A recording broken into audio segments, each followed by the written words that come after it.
That's a way to do it. Mahomes fires, and it's caught. Touchdown! Carr's going to throw. Vegas, touchdown. Playing my aces. Yeah, baby. Laying my cards on the table. Carr's going for the home run. It's Ruggs. Raiders beat the Chiefs 40-32. Jackpot, baby! Yes, and our floor man for this game is Omar Ruiz. Take it away, Omar. Hi, Rich. In that win, the Raiders proved how explosive their offense can be, beating the Chiefs at their own game. As Chiefs defensive coordinator Steve Spagnuolo described it, about 214 of the Raiders' 490 yards that day came on just 9 plays. He said Derek Carr was one step ahead of him all game long. Linebacker Anthony Hitchens told me he takes some responsibility for that, too, and has been given the green light to check the Chiefs defense out of plays that could help keep the Raiders receivers from getting behind the Chiefs defense, because as Tyrann Mathieu described Henry Ruggs' speed, if he's even, he's leaving. That said, Michael Irvin, can the Raiders offense keep up again with the Chiefs offense tonight?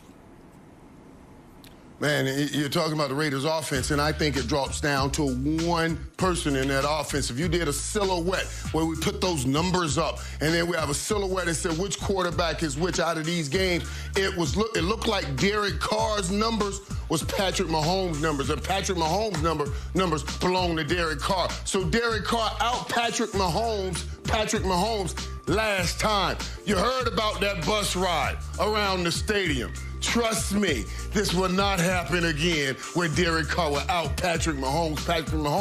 Derek Carr had 126 passer rating. Patrick Mahomes had an 84 passer rating. Expect those to flip. Now, let's flip this camera out to Indiana with Stacey Dales.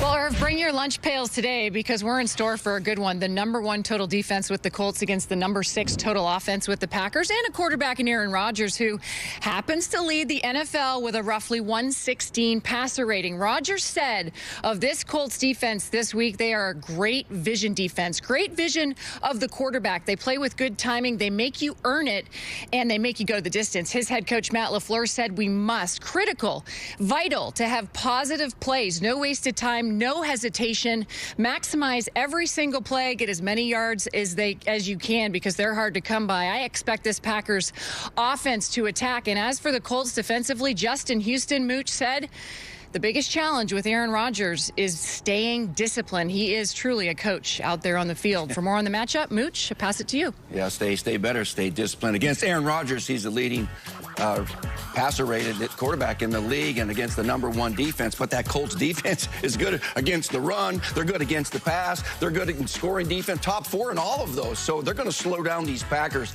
It's just going to be what kind of game that this ends up. It will not be a high-scoring game. I like the personnel on this Colts defense. Man, what a trade. DeForest Buckner was a huge get. He's got 16 hits on the quarterbacks. And Darius Leonard is certainly one of the best linebackers in this National Football League. The thing I'm going to watch, Xavier Rhodes. He played against Devontae Adams many times when he was with the Vikings against the Packers. See if he travels with him. It's going to be a heck of a game today against 2 real good football teams. And now let me send it over to Cynthia Freeland for Next Gen Stats, powered by AWS. Well, the Colts may have the #1 passer-rated defense, but look at all of the areas that the Steelers defense ranks first in. Pressure percentage, sack percentage, and completion over expected. This is like a golf score. The more negative, the better. Their high-risk, high-reward defense is really paying off. So let's ask Kurt Warner what he expects to see today from them. Kurt? Well, Cynthia, one of our former game day teammates in Warren Sapp used to say, show me a great defense and I'll show you a defense where the back end and the front end work together. And that, to me, is exactly what I see with the Pittsburgh Steelers. A lot of love to the front end, but it really starts on the back end. You see Minkah Fitzpatrick right here. He's going to come and steal this little quick slant. He's going to make the quarterback hold the football. That's what they want you to do. Hesitate as a quarterback, and then you're lost because we are so good up front with our twists and our pass rushers. You're going to see it once again here. I'm going to try to get it to the outside guy. Nope. We're going to jump with leverage. We're going to play well. We're going to understand what we're seeing. Once again, quarterback hold the football a half a second longer than he wants to.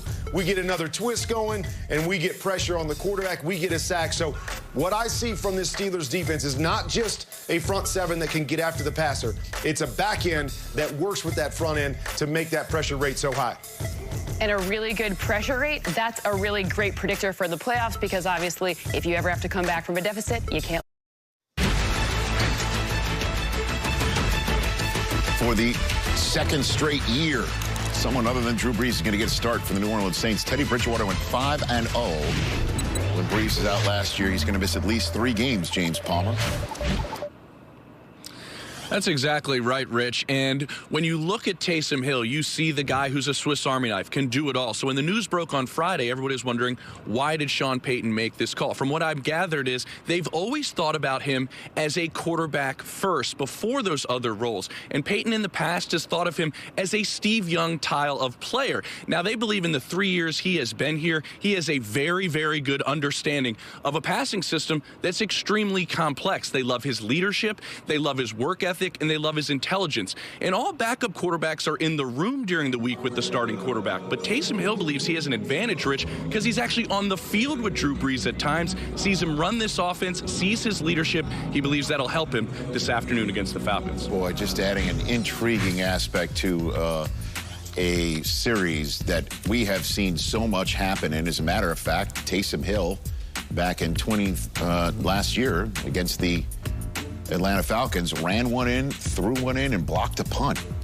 So don't tell the Falcons he's just a quarterback.